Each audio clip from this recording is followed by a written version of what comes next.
یہ ہے دوسری چیز کہ در حقیقت تزکیہ نفس کا ذریعہ یہ قرآن ہے۔ سینوں میں جو روگ ہیں، حب دنیا، حب مال، حب شہرت، حب اقتدار، جس کو کہ ایڈلر کہتا ہے دی ارج ٹو ڈومینیٹ، میرا غلبہ ہو، میرا تسلط ہو، میں نمایاں ہو جاؤں، میری حکومت بن جائے، اختیار میرے ہاتھ میں آ جائے، دی ارج ٹو ڈومینیٹ، یہ ساری ارجز ہیں ہماری در حقیقت جس سے فساد رونما ہے۔ یہ حب مال ہے جس کی وجہ سے ہمارے اندر تنافس ہے۔ الہاکم التکاثر حتی زرتم المقابر، یہ کثرت اور بہتات کی طلب تمہیں غافل کیے رکھتی ہے یہاں تک کہ قبروں تک جا پہنچتے ہو۔ آنکھ انسان کی کھل نہیں پاتی، جس کے پاس 10 نسلوں کے لیے کھانے کو موجود ہے، اس کی بھی حرص جو ہے اور مزید کا لالچ جو ہے وہ ختم نہیں ہوتا۔ یہ چیزیں ہیں اصل روگ، ان دلوں کے روگوں کا اور سینوں کے اندر کے ان امراض کا علاج قرآن ہے۔ یا ایھا الناس قد جاءتکم موعظۃ من ربکم وشفاء لما فی الصدور۔ اب جب یہ دو چیزیں ہو جائیں گی، اب تیسرا لفظ ہے ہدن۔ ہدایت بیکار ہے جب تک دل میں گداز نہ ہو، ہدایت بیکار ہے جب تک کہ نیت درست نہ ہو۔ کوئی شخص بڑا عالم ہے لیکن اپنے علم کو اس نے ذریعہ بنایا ہے دنیا کمانے کا، تو در حقیقت یہ قرآن اس کے حق میں ہدایت نہیں ہے، اس کے حق میں عذاب خدا بندی کا ذریعہ بن رہا ہے۔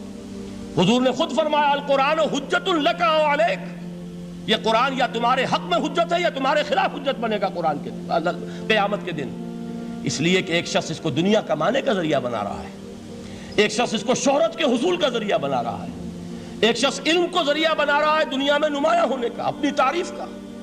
حضور نے فرمایا کہ قیامت کے دن سب سے پہلے 3 افراد کا معاملہ پیش ہوگا عدالت خداوندی میں۔ ایک وہ جو بڑا عالم سمجھا جاتا تھا، اس سے بڑا علم پھیلا۔ دوسرا وہ جو بہت صاحب ثروت تھا، اس نے بہت خیرات کے کاموں میں پیسہ لگایا۔ تیسرا وہ جو دنیا میں شہید سمجھا جاتا تھا کہ اللہ کی راہ میں جنگ کرتے ہوئے جان دے دی۔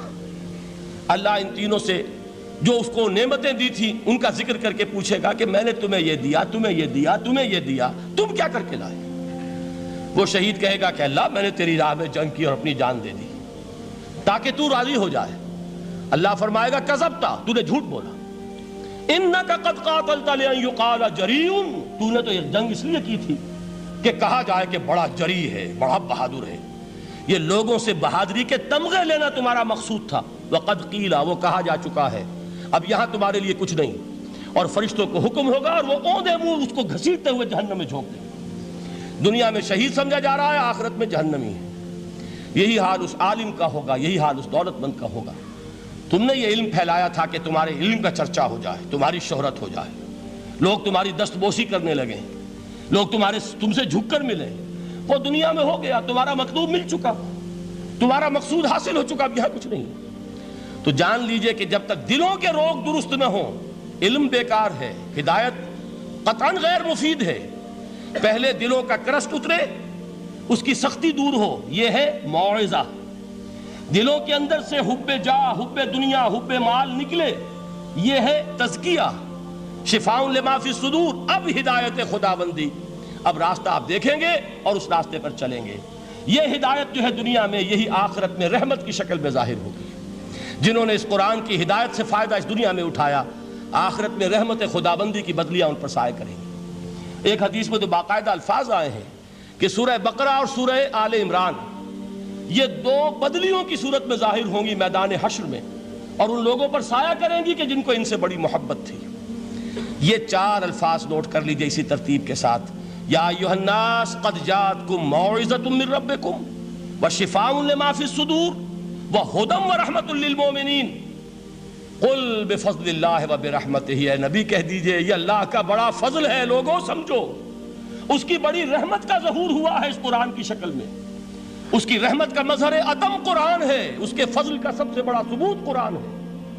فبذالک فلیفرحوا، اس پر انہیں خوشیاں منانی چاہیے۔ اترانا ہے تو اس پر اترائیں کہ اتنی بڑی دولت ہمارے پاس ہے، اتنا بڑا احسان ہے جو اللہ نے ہم پر کیا ہے۔ فبذالک فلیفرحوا هو خیر مما یجمعون، جو چیزیں یہ جمع کرنے کی فکر کر رہے ہیں ان سے کہیں زیادہ قیمتی یہ قرآن ہے۔ کاش کہ یہ 2 آیات ہی ہمارے قلب کے اوپر یہ کندہ ہو جائیں۔ پہلی بات میں نے عرض کی تھی، اس کا شعور ہر ایک کے لیے ممکن نہیں، اس کا باطن بیدار ہو چکا ہو، لو انزلنا هذا القرآن على جبل لرأيته خاشعا متصدعا من خشیۃ اللہ، جن کی ارواح بیدار ہو چکی ہوں وہ قرآن کی اس تاثیر کو محسوس کریں گے۔ لیکن یہ دوسری چیز ہے کہ جو ہمارے لیے پریگمیٹک پہلو سے، عملی اعتبار سے، افادے کے اعتبار سے یہ چار الفاظ اور رحمت اور فضل خدابندی کا سب سے بڑا مظہر، اور خوشیاں مناؤ کہ اللہ کی یہ نعمت تمہارے پاس موجود ہے۔